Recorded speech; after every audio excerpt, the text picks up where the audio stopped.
ओम गम गणपतये नमः। जय हो भगवान शिव शंकर माँ पार्वती की जय।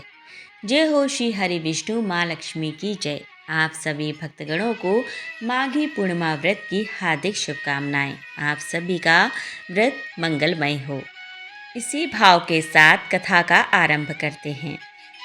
शांताकारं भुजगशयनं पद्मनाभं सुरेशं विश्वधारं गगनसदृशं मेघवर्णं शुभांगं लक्ष्मीकान्तं कमलनयनं योगी विद्यार्थनगम्यं वन्दे विष्णु भवभयहरं सर्वलोकैकनाथम्।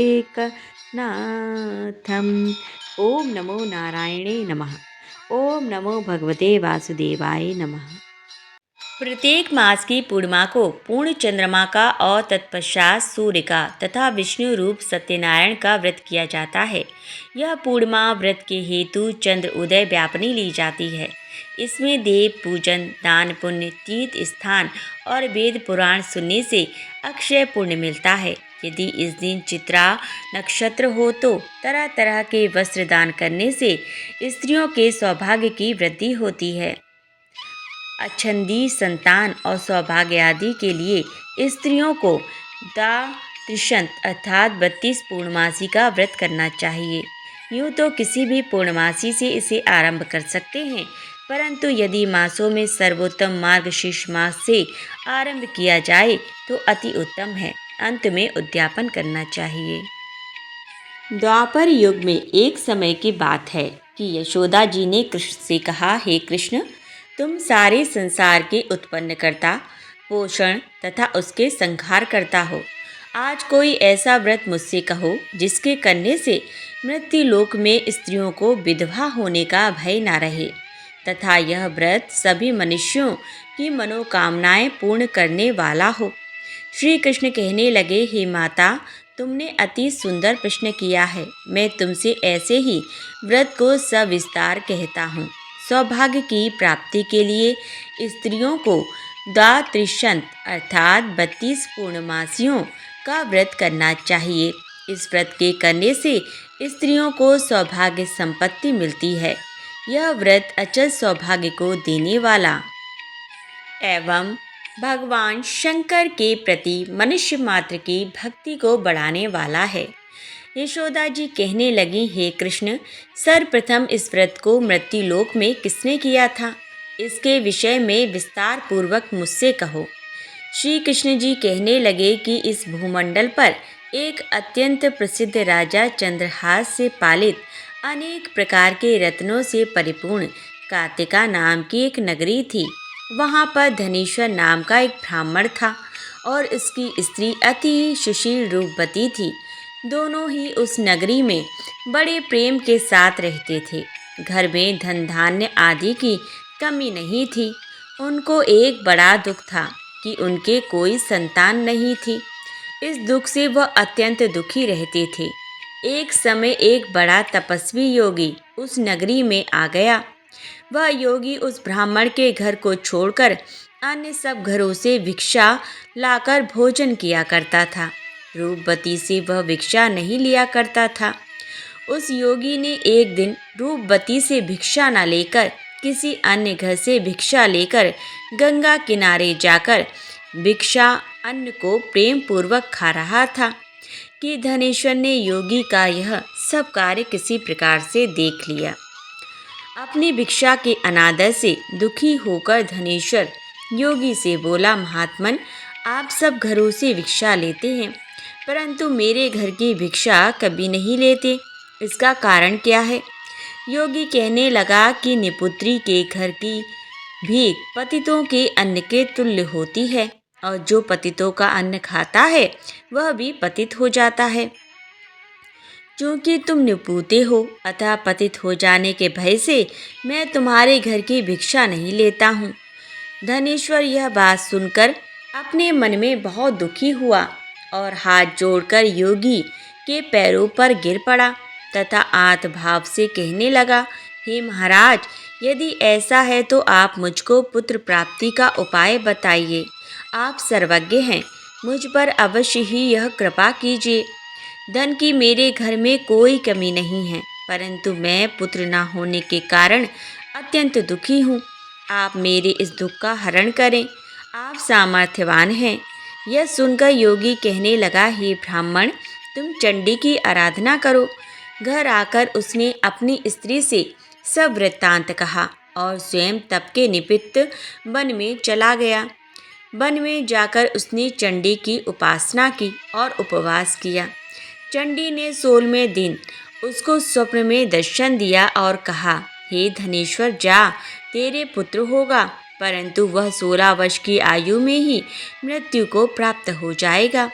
यदि तुम दोनों स्त्री पुरुष 32 पूर्णमासियों का व्रत विधि पूर्वक करोगे तो वह दीर्घायु हो जाएगा।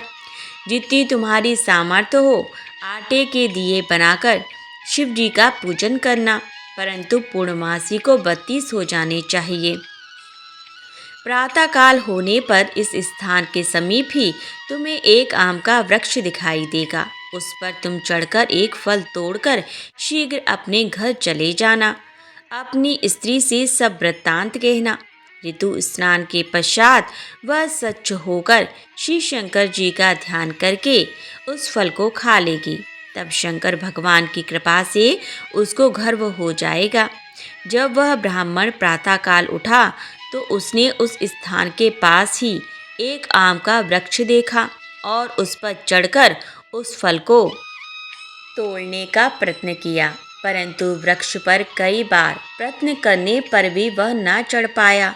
तब तो उस ब्राह्मण को बहुत चिंता हुई और विघ्न विनाशक श्री गणेश जी की वंदना करने लगा। हे दयानिधि, हे दया बिंदु, अपने भक्तों के विघ्नों का नाश करके उनके मंगल कार्य को करने वाले, दुष्टों का नाश करने वाले, रिद्धि सिद्धि को देने वाले, आप मुझको कृपा करके इतना बल दें कि मैं अपनी मनोकामना को पूर्ण कर सकूं। इस प्रकार गणेश जी की प्रार्थना करने पर उनकी कृपा से धनेश्वर वृक्ष पर चढ़ गया और उसने एक अति सुंदर आम का फल देखा। उसने सोचा कि जो वरदान से फल मिला था वह यह है और कोई फल दिखाई नहीं देता। उस धनेश्वर ब्राह्मण ने जल्दी से उस फल को तोड़कर अपनी स्त्री को लाकर दिया और उसकी पत्नी ने अपने पति के कथन अनुसार उस फल को खा लिया और वह गर्भवती हो गई। देवी जी की असीम कृपा से उसके एक अत्यंत सुंदर पुत्र उत्पन्न हुआ, जिसका नाम उन्होंने देवी दास रखा। माता पिता के हर्ष और शोक के साथ वह बालक शुक्ल पक्ष के चंद्रमा की भांति अपने पिता के घर में बढ़ने लगा। भवानी की कृपा से वह बालक बहुत ही सुंदर, सुशील और विद्या पढ़ने में बहुत निपुण हो गया। दुर्गा जी की आज्ञा अनुसार उसकी माता ने 32 पूर्णमासी का व्रत रखना प्रारंभ कर दिया, जिससे उसका पुत्र बड़ी आयु वाला हो जाए। 16वां वर्ष लगते ही देवीदास के माता पिता को बड़ी चिंता हो गई कि कहीं उनके पुत्र की इस वर्ष मृत्यु न हो जाए। इसलिए उन्होंने अपने मन में विचार किया कि यदि यह दुर्घटना उनके सामने हो गई तो वे इसे कैसे सहन कर सकेंगे। अस्तु, उन्होंने देवीदास के मामा को बुलाया और कहा कि हमारी इच्छा है कि देवीदास 1 वर्ष तक काशी में जाकर विद्या अध्ययन करें और उसको अकेला भी नहीं छोड़ना चाहते, इसीलिए साथ में तुम चले जाओ और 1 वर्ष के पश्चात उसको वापस लौटा लाना। सब प्रबंध करके उसके माता पिता ने काशी जाने के लिए देवीदास को एक घोड़े पर बैठाकर उसके मामा को उसके साथ कर दिया। किंतु यह बात उसके मामा या किसी और से नहीं कही। धनेश्वर ने सपत्नीक अपने पुत्र की मंगल कामना तथा दीर्घायु के लिए भगवती दुर्गा की आराधना और पूर्णमासियों का व्रत करना आरंभ कर दिया। इस प्रकार बराबर 32 पूर्णमासी का व्रत पूरा किया। कुछ समय पश्चात एक दिन वह दोनों मामा और भांजा मार्ग में रात्रि बिताने के लिए किसी ग्राम में ठहरे हुए थे। उस दिन गांव में एक ब्राह्मण की अत्यंत सुंदर, सुशील, विदुषी और गुणवती कन्या का विवाह होने वाला था। जिस धर्मशाला के अंदर वर और उसकी बारात ठहरी हुई थी, उसी धर्मशाला में देवीदास और उसके मामा भी ठहरे हुए थे। संयोगवश कन्या को तेल आदि चढ़ाकर मंडप आदि का कृत्य किया गया तो लग्न के समय वर को धनुर्वात हो गया। अस्तु, वर के पिता ने अपने कुटुंबियों से परामर्श करके निश्चय किया कि यह देवीदास मेरे पुत्र जैसा ही सुंदर है, मैं इसके साथ ही लग्न करा दूं और बाद में विवाह के अन्य कार्य मेरे लड़के के साथ हो जाएंगे। ऐसा सोचकर वह देवीदास के मामा से जाकर बोला कि तुम थोड़ी देर के लिए अपने भांजे को हमें दे दो, जिससे विवाह व लग्न का सब कृत्य सुचारू रूप से हो सके। तब उसका मामा कहने लगा कि जो कुछ भी मधु पर्क आदि कन्यादान के समय वर को मिले वह सब हमें दे दिया जाए, तो मेरा भांजा इस बारात का दूल्हा बन जाएगा। यह बात वर के पिता ने स्वीकार कर लेने पर उसने अपना भांजा वर कन्या को भेज दिया और उसके साथ सब विवाह कार्य रात्रि में विधि पूर्वक संपन्न हो गया। पत्नी के साथ वह भोजन ना कर सका और अपने मन में सोचने लगा कि न जाने ये किसकी स्त्री होगी। वह एकांत में इसी सोच में गरम निश्वास छोड़ने लगा तथा उसकी आंखों में आंसू भी आ गए। तब वधू ने पूछा कि क्या बात है, आप इतने उदासीन व दुखी क्यों हो रहे हैं। तब उसने सब बातें जो वर के पिता व उसके मामा में हुई थी उसको बतला दी। तब कन्या कहने लगी कि यह ब्रह्म विवाह के विपरीत कैसे हो सकता है। देव, ब्राह्मण और अग्नि के सामने मैंने आपको ही अपना पति बनाया है, इसीलिए आप ही मेरे पति हैं। मैं आपकी ही पत्नी रहूंगी, किसी अन्य की कदापि नहीं। तब देवीदास ने कहा, ऐसा मत करिए, क्योंकि मेरी आयु बहुत थोड़ी है। मेरे पश्चात आपकी क्या गति होगी, इन बातों को अच्छी तरह विचार कर लो। परंतु वह दृढ़ विचार वाली स्त्री बोली कि जो आपकी गति होगी वही मेरी गति होगी। हे स्वामी, आप उठिए और भोजन करिए, आप निश्चय ही भूखे होंगे। इसके बाद देवीदास और उसकी पत्नी दोनों ने भोजन किया तथा शेष रात्रि भी सोते रहे। प्रातः काल 4 बजे देवीदास ने भी पत्नी को 3 नगों से जड़ी हुई एक अंगूठी दी, एक रूमाल दिया और बोला, हे प्रिय, इसे लो और संकीर्ण समझकर स्थिर चित हो जाओ। मेरा मरण और जीवन जानने के लिए एक पुष्प वाटिका बना लो, उसमें सुगंधित वाली एक नव मल्लिका लगा लो, उसको प्रतिदिन जल से सींचा करो और आनंद के साथ खेलो कूदो तथा उत्सव मनाओ। जिस समय और जिस दिन मेरा प्राणांत होगा यह फल फूल सूख जाएंगे और जब यह फिर हरे हो जाएं तो जान लेना कि मैं जीवित हूँ। यह बात निश्चय करके समझ लेना, इसमें कोई संशय नहीं है। यह समझाकर वह चला गया। प्रातःकाल होते ही वहाँ पर बाजे गाजे बजने लगे और जिस समय विवाह के कार्य समाप्त करने के लिए वर तथा सब बाराती मंडप में आए तो कन्या ने वर को भली प्रकार से देखकर अपने पिता से कहा कि यह मेरा पति नहीं है, मेरा पति वही है जिसके साथ रात्रि में मेरा पाणी ग्रहण हुआ था, इसके साथ मेरा विवाह नहीं हुआ। यदि वह वही है तो बताए कि मैंने इसको क्या दिया। मधु पर्क और कन्यादान के समय जो मैंने भूषण आदि दिए थे उन्हें दिखाए तथा रात में मैंने क्या गुप्त बातें की थी वह सब सुनाई। पिता ने उसके कथना अनुसार वर को बुलाया। कन्या की यह बातें सुनकर वह कहने लगा कि मैं कुछ नहीं जानता। इसके पश्चात लज्जित होकर वह अपना सा मुँह लेकर चला गया और सारी बारात भी अपमानित होकर वहाँ से लौट गई। भगवान श्री कृष्ण बोले, हे माता, इस प्रकार देवीदास काशी विद्या अध्ययन के लिए चला गया। जब कुछ समय बीत गया तो काल से प्रेरित होकर एक सर्प रात्रि के समय उसको डसने के लिए वहां पर आया।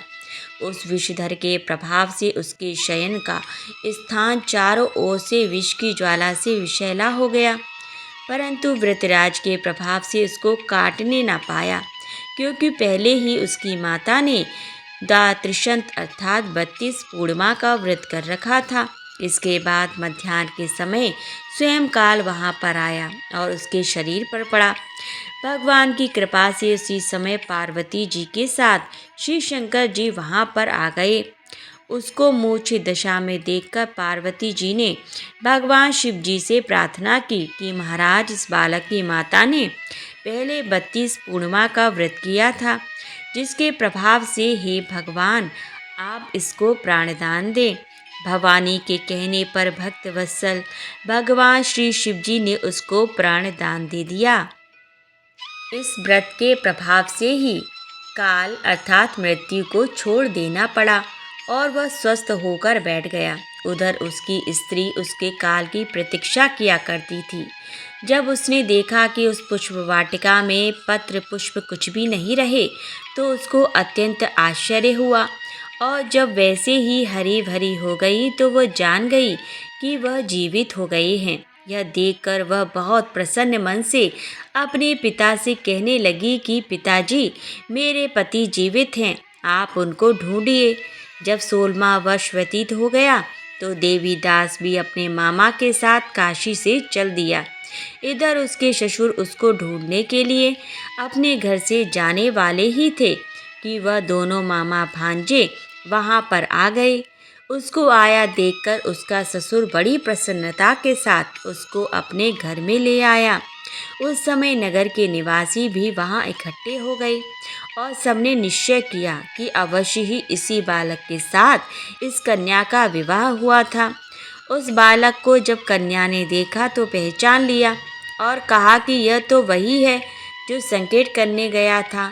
तदुपरांत सभी कहने लगे कि भला हुआ जो यह आ गया और सब नगरवासियों ने आनंद मनाया। कुछ दिन बाद देवीदास ने अपनी पत्नी और मामा के साथ अपने ससुर के घर से बहुत सा धन दहेज में लेकर अपने घर के लिए प्रस्थान किया। जब वह अपने गांव के निकट आ गया तो कई लोगों ने उसको देखकर उसके माता पिता को पहले ही जाकर खबर दे दी कि तुम्हारा पुत्र देवीदास अपनी पत्नी और मामा के सहित आ रहा है। ऐसा समाचार सुनकर पहले तो उन्हें विश्वास ही नहीं हुआ, किंतु जब और लोगों ने भी उनकी बात का समर्थन किया तो उनको बड़ा आश्चर्य हुआ। लेकिन थोड़ी देर में देवीदास ने आकर अपने माता पिता के चरणों में अपना सिर रखकर प्रणाम किया और उसकी पत्नी ने अपने सास ससुर के चरणों का स्पर्श किया तो माता पिता ने अपने पुत्र और पुत्रवधू को अपने हृदय से लगा लिया और दोनों की आंखों से प्रेम अश्रु बह चले। अपने पुत्र और पुत्रवधू के आने की खुशी में धनेश्वर ने बड़ा भारी उत्सव किया और ब्राह्मणों को बहुत सी दान दक्षिणा देकर प्रसन्न किया। श्री कृष्ण जी कहने लगे कि इस प्रकार धनेश्वर 32 पूर्णमासियों के व्रत के प्रभाव से पुत्रवान हो गया। जो भी स्त्रियां इस व्रत को करती हैं वे जन्म जन्मांतरों में वैधव्य का दुख नहीं भोगती और सदैव सौभाग्यवती रहती हैं। यह मेरा वचन है, इसमें कोई संदेह नहीं मानना। यह व्रत पुत्र पौत्रों को देने वाला तथा संपूर्ण मनोकामनाओं को पूर्ण करने वाला है। द्वादशांत अर्थात 32 पूर्णिमाओं के व्रत करने से वृद्धि की सब इच्छाएं भगवान शिव जी की कृपा से पूर्ण हो जाती हैं। इति पूर्णमासी व्रत कथा। माघ पूर्णिमा के दिन भूल से भी तामसिक भोजन जैसे मांस, मदिरा, अंडा, प्याज, लहसुन आदि का सेवन नहीं करना चाहिए। इस दिन घर में किसी भी प्रकार की लड़ाई झगड़ा या क्लेश ना करें, ऐसा करना बहुत अशुभ माना जाता है। माघ पूर्णिमा पर ना करें यह कार्य, इन पेड़ों को ना पहुँचाएं कोई नुकसान। माघ पूर्णिमा पर माँ लक्ष्मी और भगवान विष्णु से जुड़े पौधों जैसे पीपल, हाथ श्रृंगार, आंवला, केला और तुलसी को किसी भी तरह से हानि ना पहुँचाएं और ना ही उनके पत्ते तोड़ें। ये सभी पेड़ माँ लक्ष्मी और भगवान विष्णु को बेहद प्रिय हैं। ऐसे में इन्हें नुकसान पहुँचाने से लक्ष्मी नारायण अप्रसन्न हो सकते हैं। गाय को ना पहुँचाएं नुकसान। हिंदू धर्म में गाय को पूजनीय माना जाता है। कहा जाता है कि गौवंश की सेवा करने से शुभ लाभ की प्राप्ति होती है। इसीलिए मान्यता है कि माघ पूर्णिमा समेत किसी भी दिन गायों को ना तो कभी धुतकारना चाहिए और ना ही मारना चाहिए। ऐसा करने से जीवन में कष्ट भोगना पड़ सकते हैं। दिन में ना सोएं। इस दिन देर तक सोना या दिन में कभी भी सोना गलत माना जाता है। माघ पूर्णिमा के दिन जल्दी जल्दी उठकर स्नान करें और भगवान विष्णु और माँ लक्ष्मी का ध्यान लगाएं। सूर्य को अर्घ्य प्रदान करें और ज़रूरतमंदों को दान दें। माघ पूर्णिमा के दिन गंगा स्नान करना बहुत शुभ माना जाता है, इसीलिए संभव हो तो इस दिन गंगा स्नान ज़रूर करें। वहीं यदि आप गंगा स्नान करने नहीं जा सकते तो घर पर ही बाल्टी में पानी भरकर उसमें गंगा जल की बूंदें मिलाकर स्नान कर लें। आज की वीडियो यहीं संपन्न होती है। आपको हमारे द्वारा दी गई जानकारी कैसी लगी? यदि अच्छी लगी हो तो वीडियो को लाइक करना बिल्कुल भी ना भूलें। यदि आप हमारे चैनल पर नए हैं तो हमारे चैनल को सब्सक्राइब अवश्य कर लें, ताकि इसी प्रकार के वीडियो आपको देखने को मिलते रहें। सब्सक्राइब बटन के आई बेल बटन को अवश्य प्रेस कर दें, ताकि हमारे आने वाले नए वीडियो के नोटिफिकेशन आप तक पहुंचते रहें। पूरा वीडियो वॉच करने के लिए धन्यवाद।